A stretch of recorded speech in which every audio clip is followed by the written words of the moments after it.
સ્વરૂપ નિષ્ઠાનો કેપ ખરેખર ચૈતન્યની વિશે હોય તો એનો આત્મીયતાના દાવે આવિર્ભાવ થાય. કેવો? હલકાય નહીં. આત્મીયતાના દાવે આવિર્ભાવ થાય.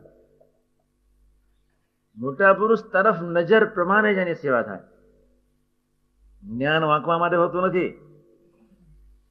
સમજણ કે વાંકવા માટે નથી. ઘણા બધા સમજીને બેઠા છે. અત્યારે આસપાસ વાળા ચિત્રલેખા વાળા બધા અભિયાન વાળા આખી દુનિયાને જ્ઞાન આપી દીધું છે.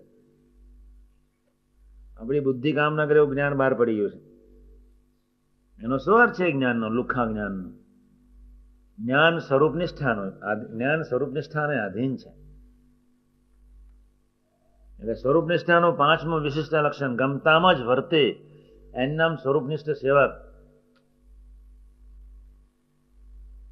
સ્વરૂપનિષ્ઠાનો આવિર્ભાવ આત્મીયતાના દાવે આત્મીયતાના સ્વરૂપે જો ન થઈ શકતો હોય તો સમજી લેજો તમારી સ્વરૂપનિષ્ઠાની ભયંકર કચાશ.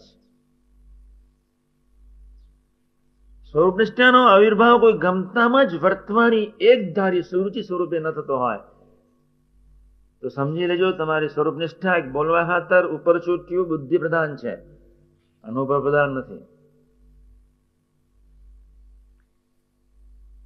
આત્મીયતાનો આનંદ એક ચીજ જુદી છે. એ આનંદ આપણે લૂંટવો છે. આ બે જ લીટીને માટે મેં આટલું વિશ્લેષણ કર્યું. આપણામાં ખૂબ કચાશ છે.